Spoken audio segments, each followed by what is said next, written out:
Hey, what's going on, everybody?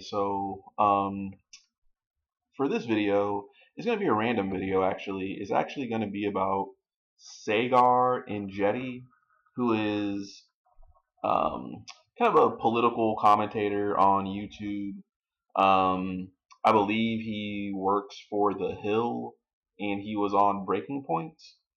So there's that. And I don't know, he's just kind of an interesting person. He's kind of like a new Nixonian, like a kind of a little neoconservative pundit. I think he collaborates with Crystal Ball, and I think it's kind of like he represents more of kind of like your, was it William F. Buckley, new rendition Republican, sort of kind of snooty, nerdy Republican, but they're still like conservatives who like believe in like hierarchy and quote unquote alleged meritocracy and all these type of things. Um, Definitely I think over more of a Republican type model, like, doesn't want centralized government, all that type of stuff. Your prototypical type, bare basic conservative stuff, right? So regardless, I want to say before I get going, or actually no, the topic of this video is going to be about Saagar admitting that he likes the book The Bell Curve, which is like a book that's been like praised by white supremacists. And some of the research that was quoted in that book was actually funded by a white supremacist organization, the Pioneer Fund. So we'll go into details about that. And it's just interesting that, like, he just admitted that publicly. And and most importantly, not most importantly, but I actually have a personal story with Saagar. Actually, it's so random. I actually ran into Saagar Enjeti once in Alexandria, Virginia, probably in, I want to say, 2003 time frame. I was actually at a wedding in Alexandria, Virginia, kind of in the King Street neighborhood, which is kind of like, it's actually a really nice area. It's actually kind of like, you're kind of hip, gentrified, whatever, kind of, old townhomes. Um, Really cool scene over there, right? And so I was getting ready for a wedding, and there was like a big break. You know how weddings are getting started and stuff, right? So I decided to just kind of explore, and I was walking down King Street, and I actually pulled up a map here. Pull up this map. So I was like staying in King Street, and like I was just walking around down towards the waterfront because they have a pretty cool like waterfront wharf type thing or whatnot. They have like a cool like a, not memorial, but kind of like, yeah, a cool like kind of, they have a cool kind of memorial about Remember the Titans, the football team, because they're actually from Alexandria, Virginia. Which is just crazy to think because, like, in the movie, you would think that it's like some like deep South town, but it's really just right outside of Washington D.C. So I was walking down King Street, and I went to an Irish pub somewhere, somewhere. I forgot the name of it, but it was somewhere on King Street. But I also went off the beaten path. I was kind of like walking, I want to say, on like Cameron Street, Queen Street, things of that nature, and just looking at all like the beautiful homes and stuff like that too. Just kind of checking out the scene. Um, and it was so random. So it's kind of coming back to me now. It was maybe somewhere around Queen Street or something, because like I was on King Street, then I went off the beaten path, and then I kind of went up a couple blocks just to look at the houses. Then I came back down into King Street and went to an Irish pub just to grab a beer. And I saw him somewhere in this vicinity, somewhere. And I remember seeing him, and I was like, "Whoa, you're." I couldn't remember his name and I didn't want to mispronounce his name, right? Because not only did I not remember it 100%, I didn't want to mispronounce it and just be like, a total like jerk or something, right? So I'm just like, whoa, you're the guy who works with Crystal Ball. So I know, I mean, I don't know her, but I've watched her, her content on YouTube, right? Her commentary, and listened to her commentary, right? And it was so interesting. And I thought it was gonna be more like cool, laid back, and everything like that. Like, oh wow, like you actually like like noticed or something or whatever too. And it was just kind of a weird engagement. He was just like, yeah, or whatever, and just like kept just like walking. It was like kind of just a weird interaction because I'm not gonna call him famous, but I've met way more famous people before. You know what I'm saying? And they were just way more like chill if you're just very respectful to them or something. Like you're not all up in their space and you know not asking to take a photo with them and stuff. If you're just chill person, they're chill. Move on about your business, right? But it was just goofy. It was just like he probably thought I was just like some random like black person who was like gonna hurt him or something or whatever. But I don't know. You would have thought it would have been like, oh hey, like oh appreciate it, man, or whatnot, or like because it's such a niche thing that he's in when it comes to like the whole political commentary scene or something that you would just kind of think that like it would have been an interesting conversation just to kind of like exchange words for a few minutes. But I get it. He was on a schedule doing something, whatever. But I remember just running into him, and it was just like, meh, whatever. He just seemed kind of just like it was this very cold East Coast New Jersey way of just like viewing people. It wasn't like warm or like cordial or like Southern at all or like Mid Atlantic or Midwest or anything, right? And I was just like, man, F you, and just went off and just grabbed a beer or whatnot. Not saying he's a bad person. Granted, like I said, I was a stranger, right? But there's just a really funny story that I just remember just walking down and like a lot of cool restaurants.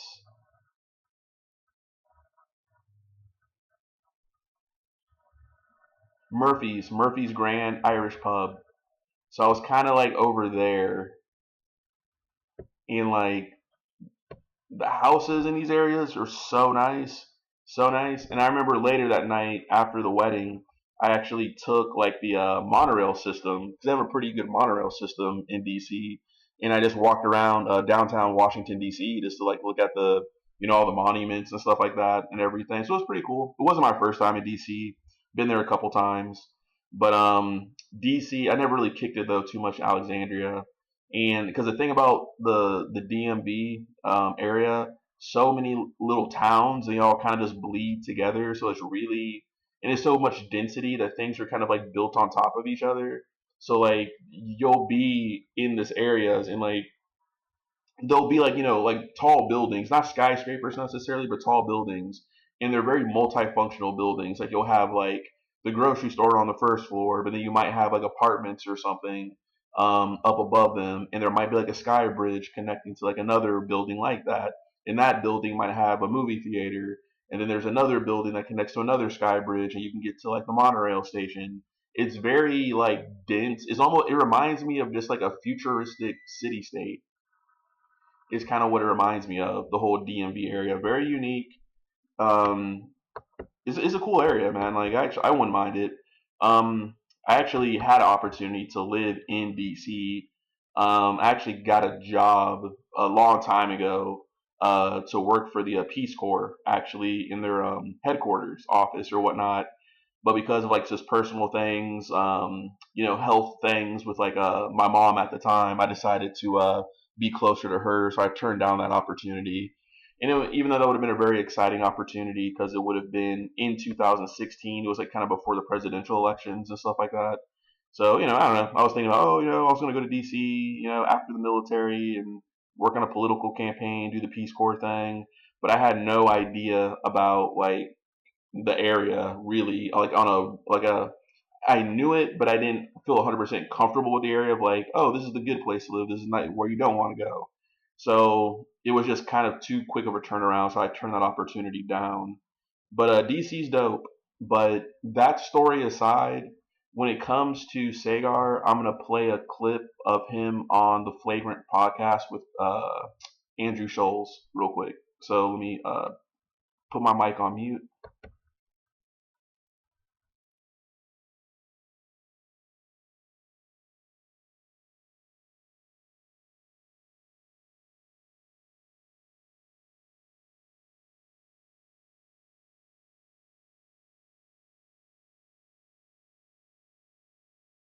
For men. This is significantly higher though than what it was. Also, though, I'll take it back to Charles Murray. He wrote a great. By the way, that's a whole other who must not be named. But Charles Murray, is he the bell curve guy? Yeah, he's the bell curve guy. So he's gotten in trouble. He did write a great book, which was Biden's favorite book. So I'll just put that out there, called "Coming Apart." And what he points out is the. Why are you laughing, bro? He's starting laughing.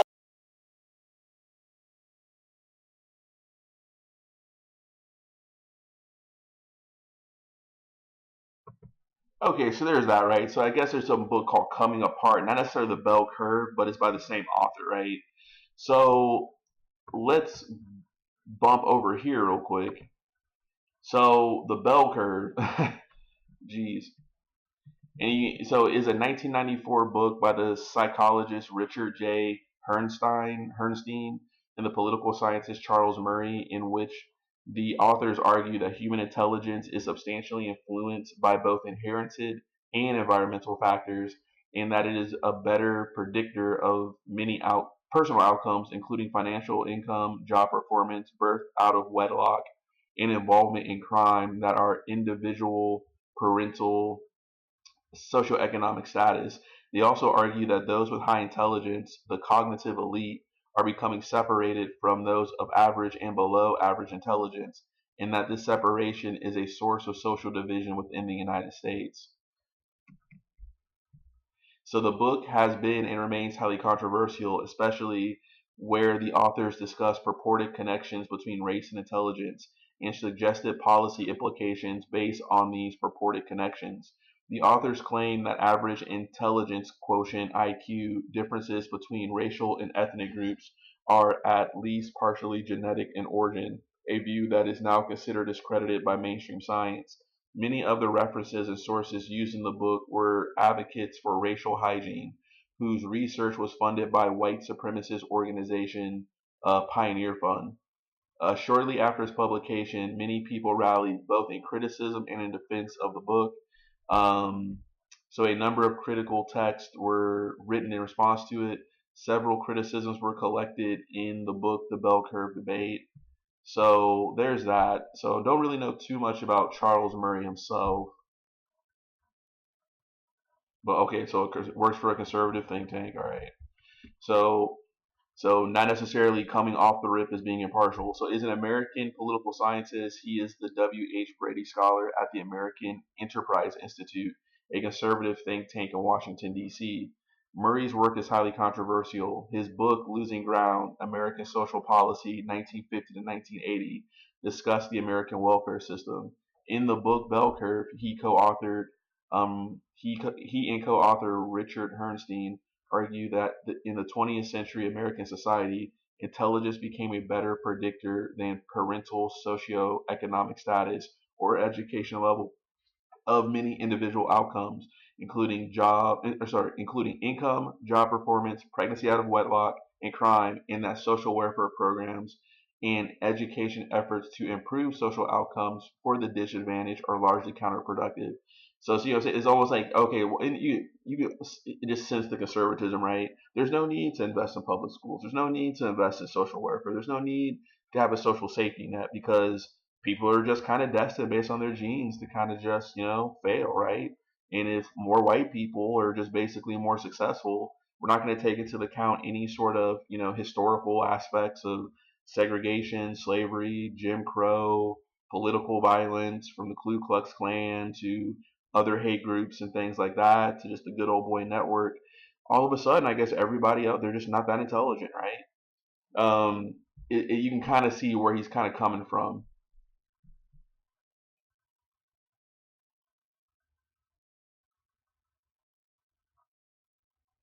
So, of Scots-Irish ancestry, Murray was born January 8th, 1943 in Newton, Iowa, and raised in a Republican Norman Rockwell kind of family that stressed moral responsibility. He is the son of Francis B. and Alan B. Murray, an executive from the Maytag Company. His youth was marked by rebellious and prankerous sensibility. As a teen, he played pool at a hangout for juvenile delinquents, developing debating skills, espoused labor unionism to his parents' annoyance, and on one occasion helped burn a cross that he and his friends had erected near a police station.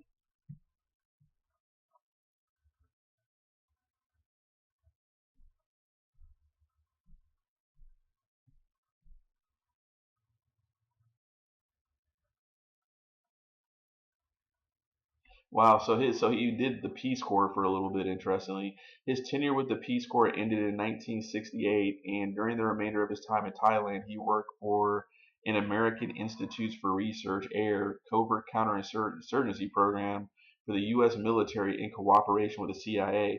So this actually feeds into one of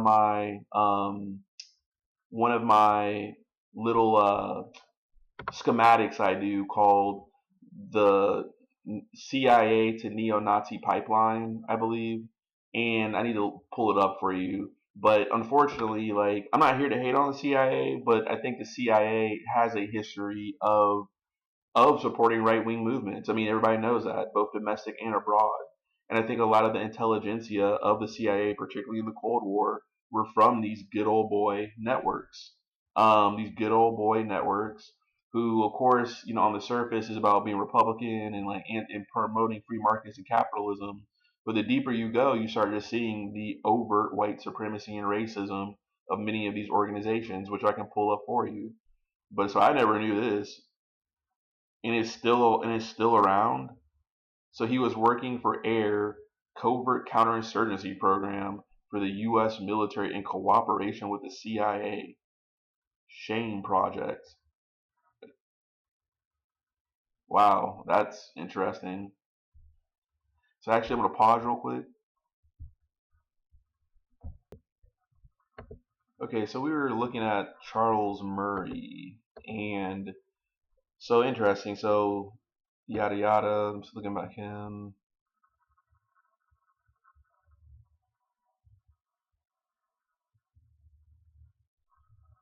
All right, so Murray continued research work at AIR, one of the largest private social science research organizations. Upon his return to the U.S. from 1974 to 1981, Murray worked for the AIR, eventually becoming chief political scientist. While at AIR, Murray supervised evaluations in the fields of urban education, welfare studies, daycare, adolescent pregnancy, services for the elderly, and criminal justice. From 1981 to 1990, he was a fellow with the conservative Manhattan Institute, which is another organization founded by, with links to the CIA. So it was established in Manhattan in 1978 by Anthony Fisher and William J. Casey. So interestingly, William J. Casey was an American lawyer who was the director of Central Intelligence from 1981 to 1987. He was the CIA director over a lot of interesting events, I would probably say, such as I want to say the shooting of John Pope II scandal and the Iran Contra scandal, a lot of different things like that.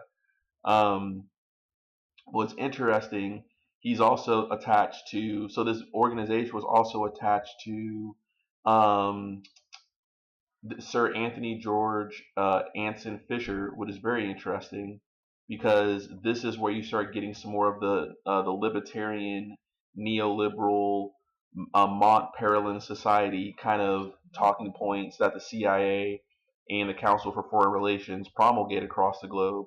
And this whole notion of kind of like, getting rid of like borders, getting rid of like regulations, getting rid of taxes, promoting free trade, and it's so for example, so Sir Anthony Fisher was a British businessman and think tank founder. He participated in the formation of various neoliberal organizations during the second half of the 20th century, including the Institute of Economic Affairs and the Atlas Network. Through Atlas Network, he helped establish up to 150 other institutions worldwide. As of 2024, Atlas Network supports and works with over 500 free market think tanks. So think about how much influence these people have, right? Because they just create these just random think tanks, right? And they're able to like make studies and vouch for each other's studies and citations.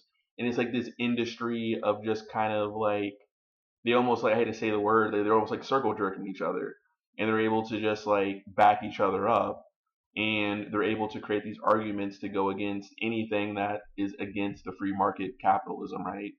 And things of that nature. So you literally have a think tank tied to this libertarian guy who's also helped to found the Atlas Network.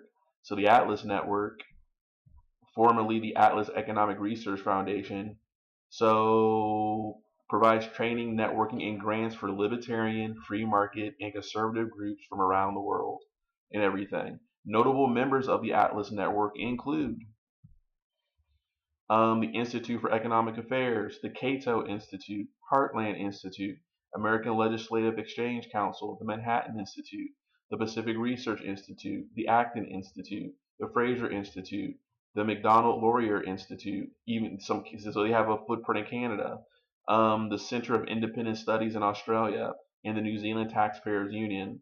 So a lot of these, like, British Commonwealth in the United States, because there's a big nexus, I'm sure, between CIA, MI5, and intelligentsia, which founded both of those organizations. Like for example, like the CIA and U.S. Special Forces are actually modeled off the British model of like U.S. Special Forces is essentially just mimicking the Special Air Service, and the CIA is mimicking MI5, which is technically not the real name of the British intelligence organization. Like I said, I'm not here to make any enemies or hate on somebody. I'm just saying history.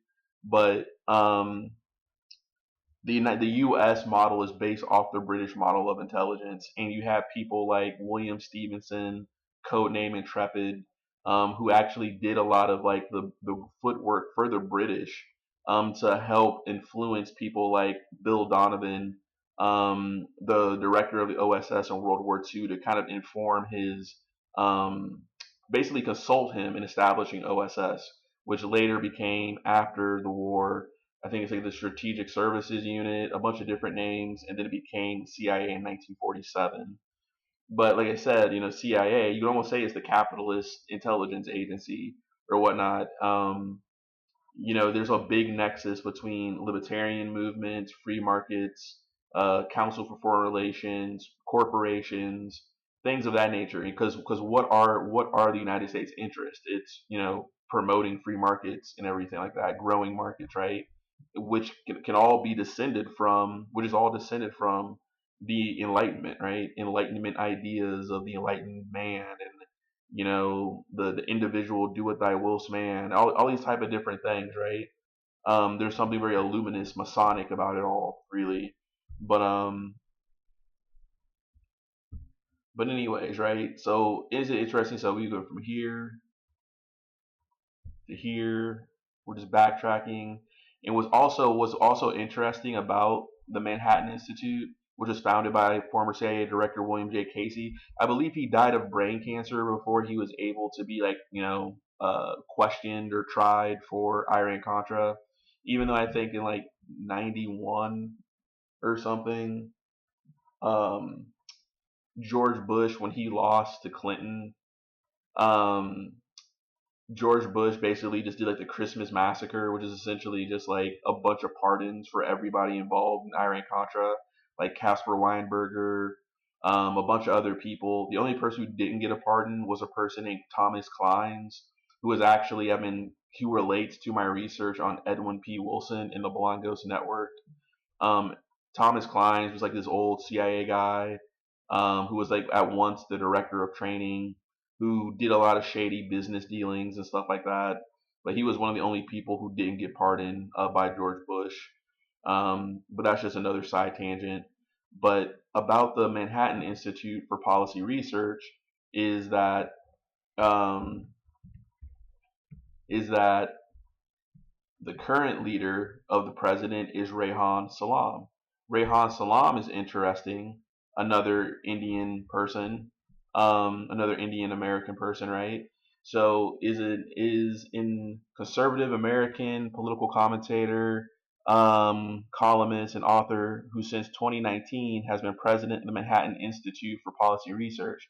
He was previously executive director of the National Review, a columnist for Slate, a contributing editor at National Affairs, a contributing editor at The Atlantic, an interviewer for Vice, and a fellow at the University of Chicago Institute of Politics. So he has ties to the University of Chicago. That's Milton Friedman's territory, right? Milton Friedman also had connections to the Central Intelligence Agency, notably by him training the Chicago boys, who were a Chilean economists underneath the conservative Augusto Pinochet regime, in which the CIA helped put into power by overthrowing Salvador Allende.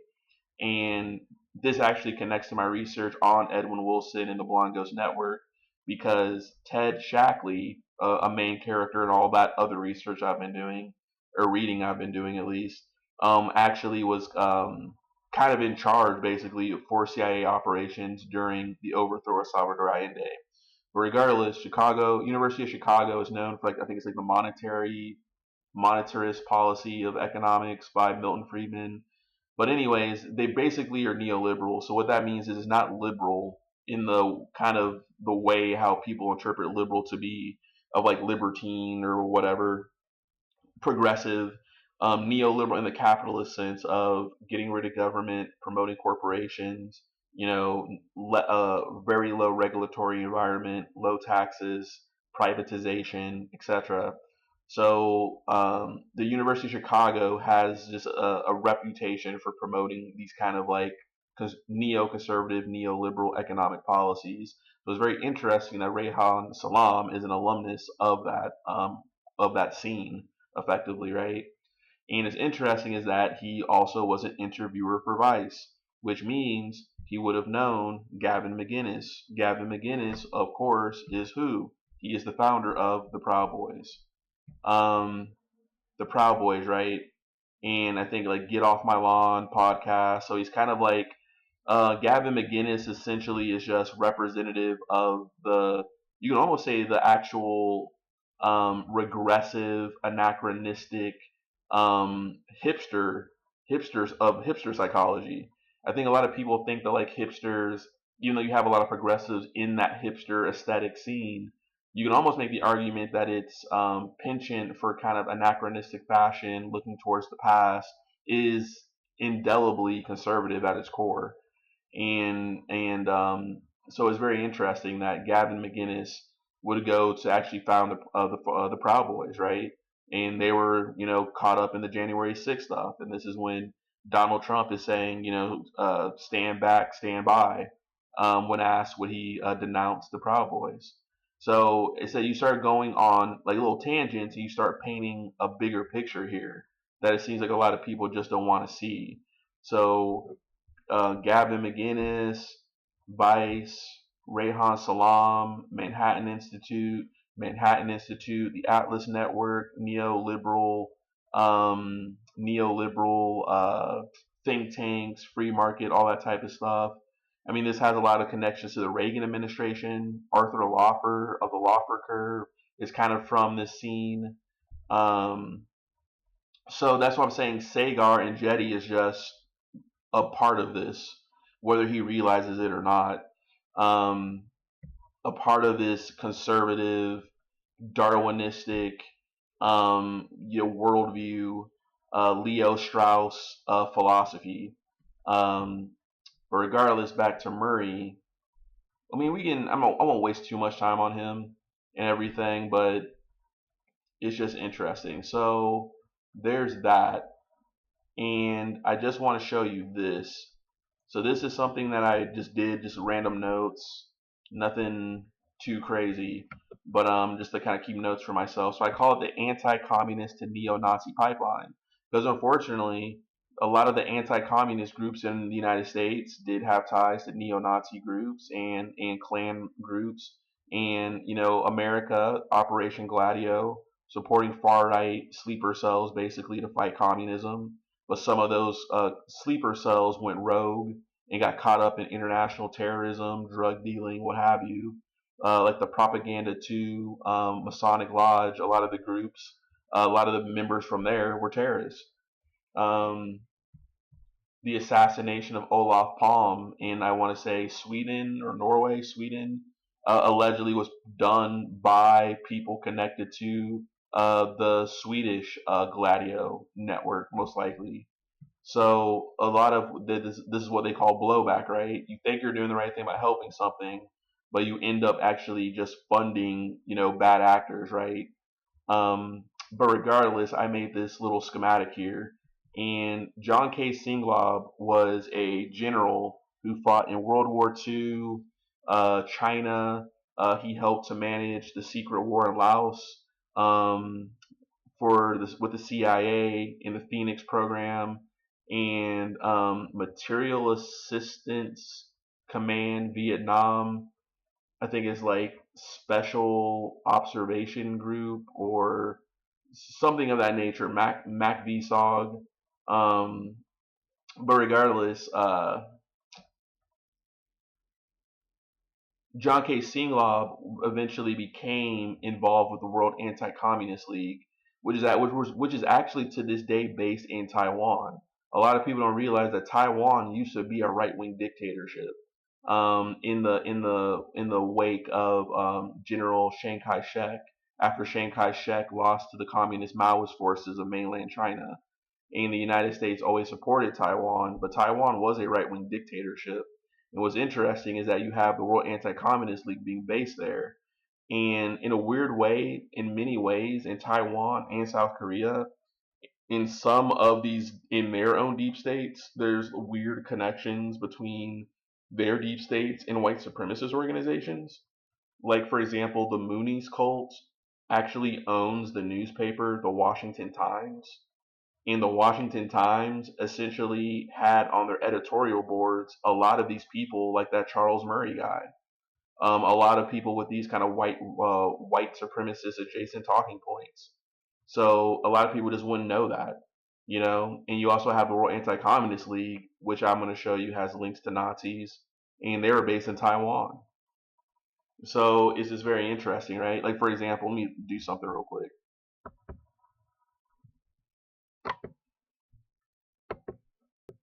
Okay, so I'm talking about like the weird connections between some of the American-backed Asian countries with like Nazis and everything, and there is a nexus between Asian fetishism and white supremacy and stuff like that, right?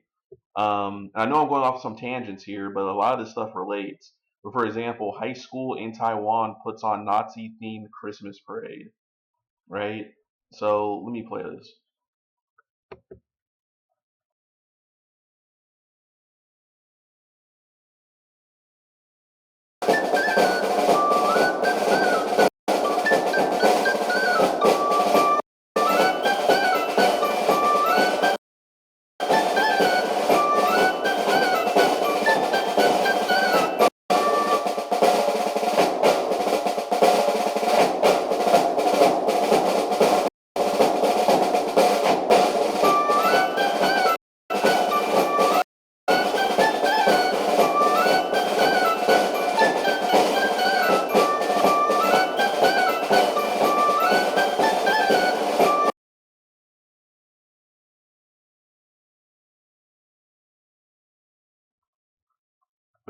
So yeah, just some very interesting stuff, right? So honestly, let me look up something else real quick before I keep going. I was just gonna say, real quick, that good video by the Cold War, Taiwan under the Kuomintang dictatorship.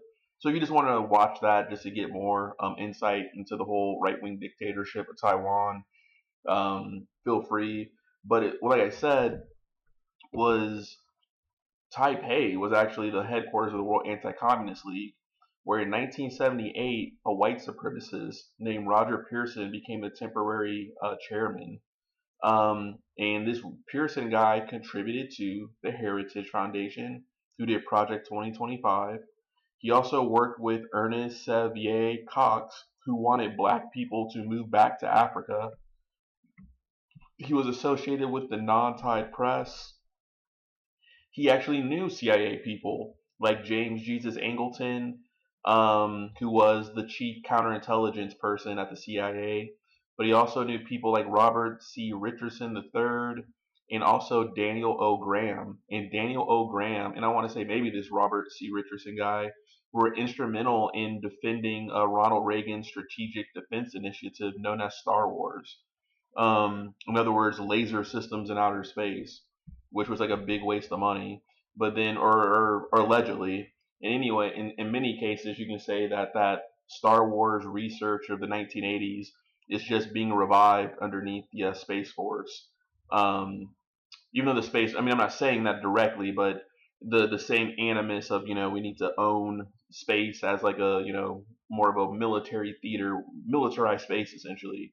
That logic was rebirthed under the roll off of the Space Force, which is more of a core than a force because it's still very subservient to the United States Air Force. So it should really be the Space Corps, in my opinion. But whatever.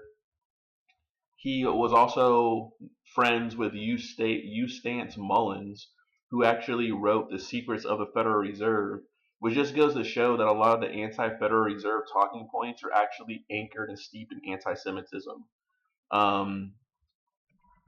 And he also knew American Renaissance. In other words, he knew Jared Taylor, the white supremacist. Let me see here. So he had a lot of connections. I've already done a video on this if you want to watch. But you keep going down the pipeline, you end up back at the Manhattan Institute. And contributors to the Manhattan Institute have been people like Peter Thiel. Peter Thiel, the shadowy billionaire, who was one-time business partners with Elon Musk. And now we know Elon Musk is doing neo-Nazi salutes and everything. This is some like disturbing, crazy stuff that we're just casual. And what's funny is where did we start, right? Watching the Flagrant podcast.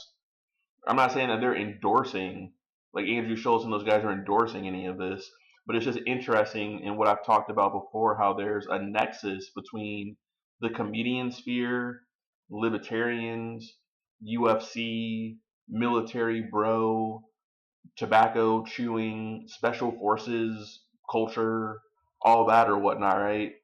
And then you get into the manosphere, and then you start talking some of these talking points that Saagar was saying, talking about like manosphere and men's rights and fresh and fit podcast talking points about hypergamy, how women are just all dating older men or whatnot, and it's all about wealth and hierarchies and all these type of things, right?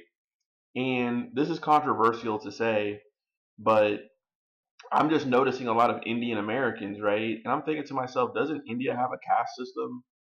Like, is this controversial to say that if, dealing with a Saagar, dealing with a Bobby Jindal, dealing with, some of these some of these Indians who are becoming Republicans, and this may be just my own ignorance, but is it like, does their caste system culture from the old world, is that influencing their politics over here? And in a weird way, how Nazis of the old used to go searching India and Tibet for the origins of the Aryans and all that type of stuff. It seems like maybe there is this weird fetishism of Indian culture with Nazis, and many Indians, in a weird way, just kind of naturally gravitate towards this kind of, I'm not saying Nazi, but like, how could I put it, right? Like how Saagar is obviously trying to fit in with this kind of like, let's be real, kind of whitewashed conservatism. Some of the Indian Republicans like Saagar feel comfortable doing that because once you peel back the onion layers of conservatism, you start finding some of these Aryan apologetics. So an Indian American like Saagar, maybe without even realizing it or something, is just kind of creating this weird nexus with that part of the political spectrum because, like, the Indian caste system of his culture, civilization, in many ways, is being argued for by these technocratic fascists who want Aldous Huxley Brave New World of alphas, betas, deltas, gammas, and they're ruled in this kind of weird dystopian technological state of surveillance or whatever, kind of inspired by like Plato's The Republic. There seems to be something going on here, right? And what's his name? Chandra Bose, I think he was like an Indian freedom fighter in World War II. He had ties to Adolf Hitler, right?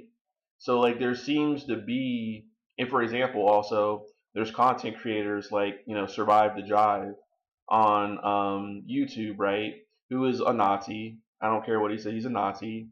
And he's one of these British guys who were like, basically doing what like the OSS, or not the OSS, but the SS, Himmler, Anerbe, like the Nazi archaeologists were doing. He's basically some like white guy from England trying to trace the roots of Aryans and Indo-European culture, and he goes like India to just like make videos and stuff like that to kind of find the origins of like Norse and pagan, um, the root the commonalities between Norse and pagan European cultures with that of the Vedas in the in Indus Valley cultures or whatnot, because of the whole Indo-European Kurgan hypothesis type stuff. And I know I'm talking some crazy stuff here, but it's not crazy.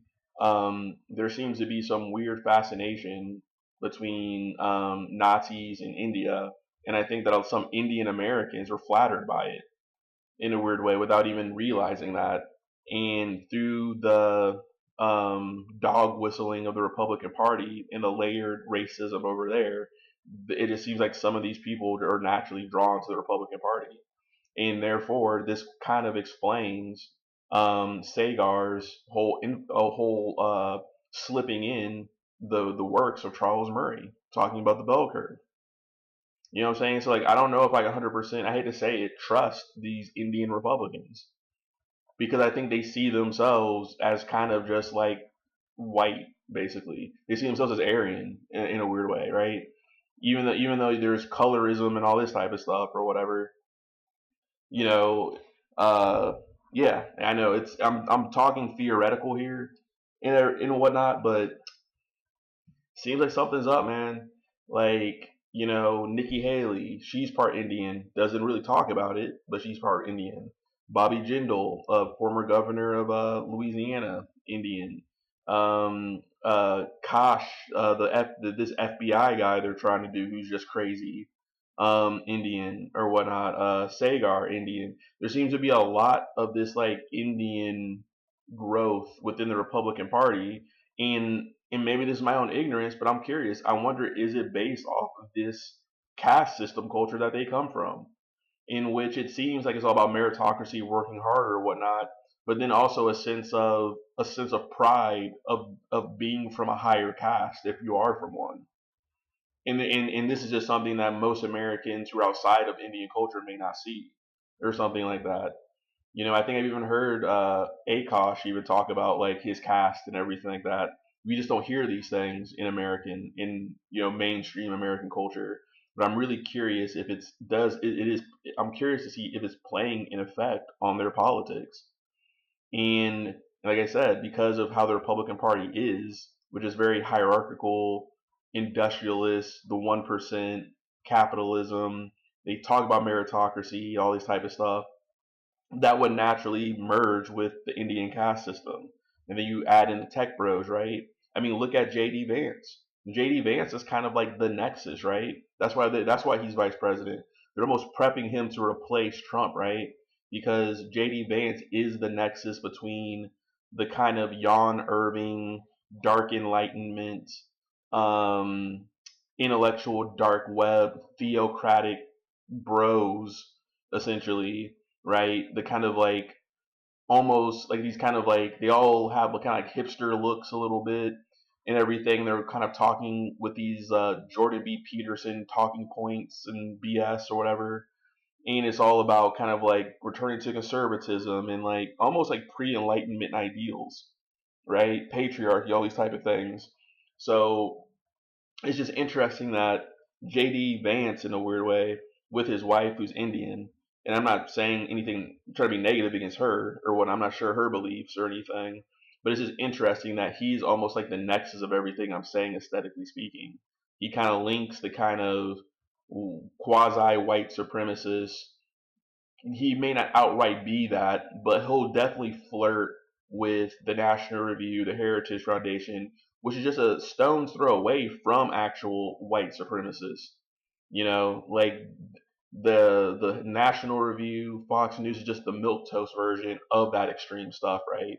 The John Birch Society, the National Alliance, which was a Nazi organization, and everything, right? It goes back, and JD Vance is kind of like merging this Indian stuff, caste system. He almost has the Indian caste system thing going, the Tech Bro, Brave New World, Aldous Huxley dystopian thing, and also this Orthodox, weird, Jan Irving, Dark Enlightenment, trad wife, Deus Vult, Nazbol, all these kind of terms that you find online. He's almost kind of like a summation of all that. Jay Dyer, all these type of people, Alex Jones, just kind of Judeo-Christian, right-wing, medieval viewpoint to the world mixed with tech bro, sterile, meritocracy, mixed with this ever-growing sense of like this like, and also like this weird component of like Indian Aryan caste system or something that the Republican Party seems to be pushing us all into. Um, and Saagar, in a way, is just a talking point of everything I'm saying.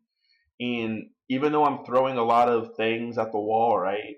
That's the point. That's kind of how consciousness works, right? That's how your subconscious works, right? There's a lot of information going on underneath the surface, and it's almost creating a dreamscape, right? That's the goal, to create a dreamscape, to visualize what's going on here. And like I said, this is the world that Saagar is a part of if he doesn't realize that himself. And he'll be dismissive of it. Ah, no, whatever. It's not Nazi. It's not this or that or whatever. But there's literal Nazis in the party that he supports. They're not in the Democrat Party. You know what I'm saying? Let's be real. You know what I'm saying? Like, there's people in the party that Saagar is voting for who probably don't even want him here. You know what I'm saying? But I noticed this about certain groups in minority communities in the United States, like the Cuban community, very adjacent with far right politics because of the whole Castro thing. And then you got a lot of Indians, which they don't really have a reason to be Republican. Besides, I think them kind of having in a lot of Asian cultures this whole notion of like just having the tiger bomb and like really working hard and really just prioritizing education. So they have a sense of meritocracy in their brain. So they really look down on people who seem like they're undeserving, right? And they really look up to people who have success and wealth, regardless of how they got it. And therefore, I think that this gravitation towards power is what is attracting certain Indian Americans towards the Republican Party. But so we can keep going on that whole thing, but I guess I'll just play a little bit of the Vanguard, and I'm really impressed with the Vanguard. I'm really proud of these guys. They used to be kind of hard and rough on people like Emma Vigeland of Majority Report, but now it's really happy to see a lot more collaboration between left-wing political commentators. You're seeing Crystal Ball and Emma Vigeland contribute to the Vanguard. You're seeing in Sam Cedar. You're starting to see FD Signifier link up with Tabernacle and everything, and Hassan. It's like this is what the left needs. There needs to be less territorialism and more cross collaboration, because this is what the right wing does, and the right wing has way more money. And based off everything I said, deep state backing. You know what I'm saying? Like some of these people, like Charles Murray and all these type of people, like the people from that era, some of these people are still alive. Some of these people born in the 40s and 30s or whatnot, they may look like crypt keepers, but they're still out and about funding right wing nonsense. And it's metastasized into this Orwellian right wing nightmare scape, which is the YouTube algorithm, which includes Joe Rogan and his ties to Alex Jones, and Alex Jones' connections to Jay Dyer and Nick Fuentes, the little neo-Nazi little urchin, POS. It goes on. Like, the internet is a right-wing cesspool more so than it ever will be a left-wing one. And people fall for it hook and sinker. Like, so regardless, I'm going to play a little bit of the Vanguard here.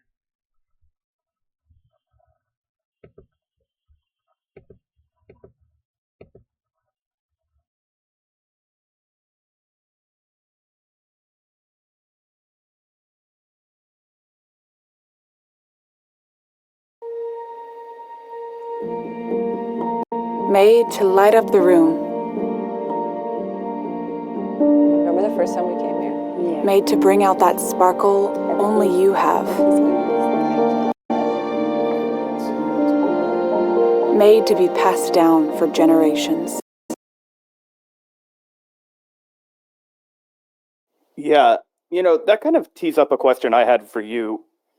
When I look back at the people that inspired me really deeply to get into independent media, and, obviously Gavin and I were never going to get hired by MSNBC, look at us. But, the people who were like, what, maybe I could get in this was obviously we were big secular talk fans, as we mentioned, but I spent so much time, my senior year of high school, early on in college, humping jobs listening to the Joe Rogan Experience. I mean, a lot.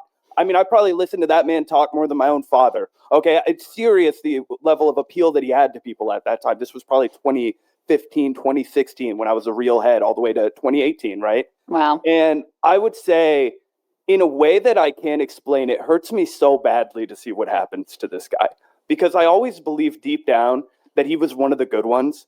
That he was this guy that even if he was rough around the edges, even if he reminded me a lot of some of the dads that I grew up around, where it was like they didn't understand shit, like they don't understand trans people, but they're like, who cares, bro? Let them live. Like, that's what I always envisioned for Joe. And then he got the Spotify contract, and it's $100 million. And I don't know if you'd attribute it to that. I don't know if you would attribute it to the social isolation in Austin, Texas. I don't know if you would attribute it to him being a lot more effective of a con man than I ever realized. And here he is now. He sees an opportunity, and he wants to be the biggest, and he wants to be relevant. And he doesn't want to fall off. And so he goes for it, but he's completely abandoned and betrayed everything that I feel like once made him special.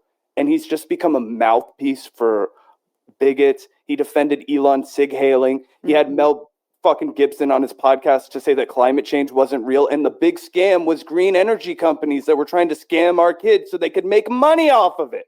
This is a man I know knows better because I was inspired by him when he had Shane Smith on his podcast all those years ago to be like, dude, this is an insanely important issue we have to talk about. And Joe was like, wow, dude, we got to do something about this. This is crazy. And I was like, we have to do something about this. This is crazy. So what is your analysis of the unmaking of Joe Rogan? And how do you put it in perspective in your own mind as somebody who gave him the benefit of the doubt when a lot of people were criticizing him? Yeah. And, I still feel like not really torn at this point, but I feel bad because Joe was really good to me and Saagar when we launched Breaking Points, right? And I do appreciate that. I am grateful for that. But bottom line is, it's a rich guy in a bubble who goes off of like vibes versus any sort of facts or ideology. So, he's, I think, quite emblematic, actually, of the Bernie to Trump pipeline, where it was like, shifted right from backing Bernie Sanders to now based on the like vibes. I think he feels like it's like cool and punk rock, he even said this on his show, to support Trump and all this parade of horribles around him. And his podcast is like the number one platform where oligarchs go on to like launder their reputations and try to enlist MAGA in some like, pro-rich class war by telling them it's really about some cultural, like, oh, they're debanking conservatives. That's why we need to get rid of the CFPB. That's what his podcast has become. And it's terrible. Like, it's really sad to see. It's bad for the country. And I think it was interesting to me. Probably the most revealing thing I saw is, I don't know if you guys covered this. I'm sure you saw it though. Is he recently was like, oh, I'm not really a Republican or a Democrat. I think they all have some good bullshit. ideas. It's like, dude, you baked that cake is baked now. You can't go endorse Trump, have him on your podcast, not push back, have all of his sycophants on your podcast, launder their reputations, go schmooze with them at the inauguration, and then still come back, oh, I'm an independent guy. No, you're not. Like, that ship has sailed. This is who you are now. You are an establishment Republican in league with the most powerful people on the planet. Like, all your conspiracy theorizing about how the powerful want to do this, those are your guys. Like, those are the guys that you're giving a platform to and helping in their plans of extraction and exploitation and world domination. Like, you're in league with them. So, yeah, I mean, I don't know the explanation for like how he ends up in this place.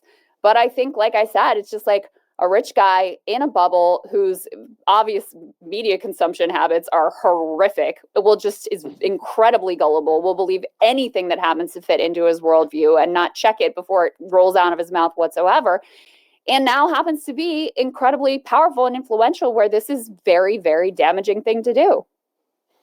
Yeah, I think for me, the first time that it really clicked with me that it was over for Joe Rogan and that he really doesn't mean much of anything that he says these days is actually when he interviewed Donald Trump and basically didn't bring up the vaccine or COVID at all, didn't push back on Trump's handling of that situation at all. Because again, it wasn't that long ago that Joe Rogan decided to turn his entire show into the let's bitch about the vaccine hour. Let's complain about the response to COVID, the lockdowns, Dr. Fauci, lab leak, etc., which again is all valid to talk about. I actually defended his right to do it. I said it was crazy that anyone on the left advocated for his censorship in that moment. I said, hey, this is a dramatic thing that's happening in society. People have the right to talk about it. People have the right to, talk about conspiratorial shit if they want to. Let's not advocate for censorship, right? But I really thought that Joe Rogan took that seriously. I really thought that it was something that kind of broke his brain, that, completely made him change the way he thought about politics. Again, the response to COVID, the lack of freedom, the, lockdowns, the vaccine mandates, et cetera, et cetera. But then he has Donald Trump on his podcast for a 3-hour-long conversation. Donald Trump is the guy who was president when that happened. Donald Trump is the guy who instituted the lockdowns, who did Operation Warp Speed, did the mandates. Joe Biden is the guy who said COVID is over. And Joe Rogan doesn't even bring it up once. He doesn't even bring it up once to Trump's face. He doesn't say, hey, if there's another pandemic, are you going to do this again? Are you going to have a different plan? No, it's just complete crickets, not even the ability to ask a single tough question, even about the thing that, like I said, he spent 2 or 3 years harping on endlessly.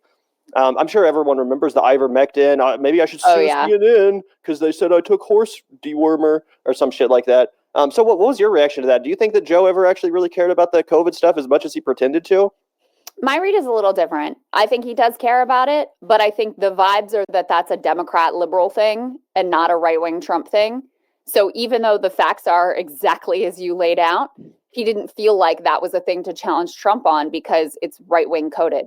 So that's more of my read of that situation. And, he's always had this shtick of, oh, I'm just a comedian. Like, you can't take me too serious. And it's like, okay, that's all well and good until you're interviewing the fucking president of the United States. And then guess what? You do have some responsibility to do some research and plan some pushbacks and have some difficult questions. Like, yes, that is incumbent upon you if you're going to accept that opportunity to interview the, candidate for the president of the United States and the former president of the United States. So I do think he believes it. I just think that he gets captured by what's right-wing coded and what's left-wing coded. And he doesn't associate that with Donald Trump, even though it was literally Donald Trump who thankfully did Operation Warp Speed and developed the vaccines. It is just one thing I've been thinking about is one time when Saagar and I were on, I don't remember all the details of the conversation, but January 6th came up and Saagar said something that felt to him like it was downplaying it. And Joe actually jumped in and corrected Saagar. He's like, that was really terrible. Like that was bad. That was a bad thing that happened. And, kind of checked Saagar on that. So to see him go from that to now oh, maybe I'll do some shows at Mar-a-Lago and here I am at the inauguration, blah, blah, blah. It's like, wow, this is wild. This is really wild. But just don't, all these guys that are, Tucker and all these people that pretend like they're some independent thinkers or Barry Weiss, is throwing an inauguration party with Uber and laundering deep state talking points to push war with Iran, et cetera. It's like, okay, you don't get to wear the independent label anymore. You are Republican, right-wing, apparatchiks, and Trump hacks. Like, that's what you are. So own it and live with it and deal with it. Yeah. Well, some people in our chat, Crystal, the other day when we were talking about breaking points, leveled a similar allegation as Saagar. They said, this guy has been honest about the fact that he's friends with JD Vance, that he knows some of these people. Are you worried that his independence as it relates to the Republican Party is at risk of disappearing due to those connections? Or do you think he's really committed to, being above it and having integrity when he discusses the potential threats to the populace of this country as they come from the right-wing Republican Party? Yeah, I don't think there's any doubt that with JD Vance, the vice president of the United States, like that changes Saagar's positioning. He no longer is that just pure outsider. And, we all, of course, I am friends with Chuck Rocha and friends with David Sirota and, new people on the Bernie Sanders campaign, but never have had these like links with, the actual parties that are in the White House, et cetera. And so I think Kamala weren't getting down and cutting a rug. Weren't secretly, and I do think about imagine that I went to was besties with Kamala, that it would be a thing. Walls, yeah. I would actually kind of like to be besties with Tim Walz. Maybe I could make that happen. But I think it's a challenging position for him. I don't think there's any doubt about it. And I know, he's doing his best to navigate it. He's obviously always been really super upfront about who he knows and who he's friends with and how that can impact his views, et cetera. And I think that's the best you can do. And then you also have to try to check your own personal relationship biases. And, that's the most that you can ask for. One thing that has been useful in terms of the show is that it's the first time that we really do have kind of insights into some of these weird, MAGA behind the scenes fights that are breaking out. So that's one of the things that he really wants to try to bring to the table, is to have that insight into some of these wars within the different coalitions within MAGA. But I don't, that viewer isn't wrong to point out, it definitely is a challenging position for him and something that we as a show are going to have to navigate moving forward, because he's known JD Vance for years and years. Are they really good friends? Like, do they hang out? Not that you have to disclose it, obviously, but I'm just interested. I'm not sure how exactly Saagar would characterize the relationship. They're definitely friends. He's very close with JD's chief of.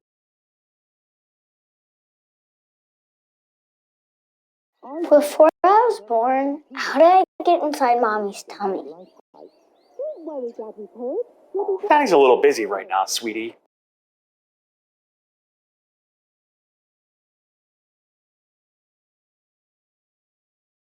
JD's chief of staff. And they are I know he spoke to him the weekend of the inauguration. I don't think he would mind me revealing that. So it's someone who he's still definitely in touch with. I don't think they're besties, but they definitely have a friendly relationship. And so, yeah, it's a different situation for him, and it's going to be some challenging terrain for him and for us as a show to be able to navigate in a way that people feel like we're being ethical and being upfront, et cetera. Right. And I agree, by the way, about the insights it offers, you guys into that world. I think that there already have been a couple of instances where I've noticed on Breaking Points that, Saagar clearly has some interesting insights as a result of that connection. I also think that it's fair to point out, as you did, that, Bernie Sanders had become the president. Obviously, Nina Turner, Chuck Rocha, some of these people too. So it's obviously not like Saagar knew that JD Vance was going to get picked. Yeah. If anything, probably was a little bit annoyed. Like, now I have to talk about my friend on air, I would imagine. Yeah, but to be honest with you, yes, that was kind of the reaction. It's like, oh, makes it more awkward, because there are going to be times, there have been times where he's been critical of their approach and things that they've done already in this administration. And so, it's you guys know, when it's someone it's just harder. Like, we were making the comparison the other day. Yeah, we were 100%. And I think it's actually an admirable quality to have in somebody that would have to balance that and then choose to still be consistent and do the show the way they know they need to do the show. Well, he's got to deal with me out there fuck these guys. Dude, fuck yeah, dude, and thank God for it. You know what? And also, I know he's got a brigade of people behind the scenes at Breaking Point who don't always agree with him either. So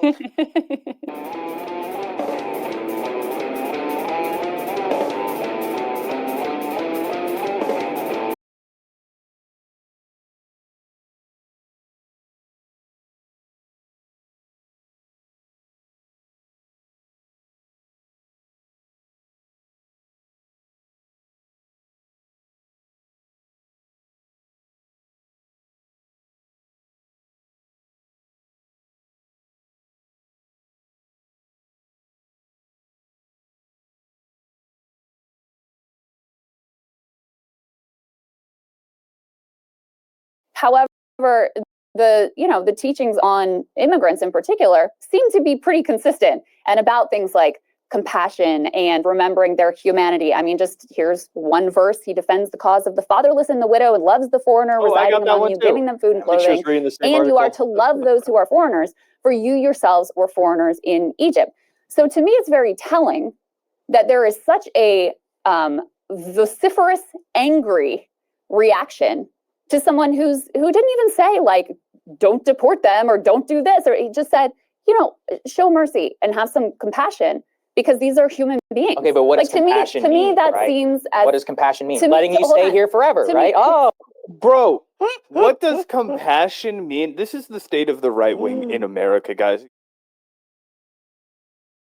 Yeah, let's take a look. I thought this bishop, actually, speaking of doing a great job, I thought she did a great job. I loved that sermon that she gave. It was awesome to see not Pence, but JD Vance and his wife, and Trump and his wife squirm as they heard this message. So yeah, I'm excited for this too. Oh yeah, and this is coming off of a debate they had 2 days prior, where Saagar just goes full-on defender of Elon Musk's Sig Heil. He's like, he was saying my heart goes out to these people. You're crazy if you don't think that. And I was like, no, Saagar, you're just being a pawn in his game. But let's take a look at this. All right, let's go ahead and get to this sermon, which became quite controversial. A bishop who was presiding over services at the National Cathedral that Trump and Vance and the whole family attended after the inauguration had a special message for the president that ruffled quite a lot of feathers. Let's take a listen to what she had to say. Let me make one final plea, Mr. President. Millions have put their trust in you. And as you told the nation yesterday, you have felt the providential hand of a loving God. In the name of our God, I ask you to have mercy upon the people in our country who are scared now.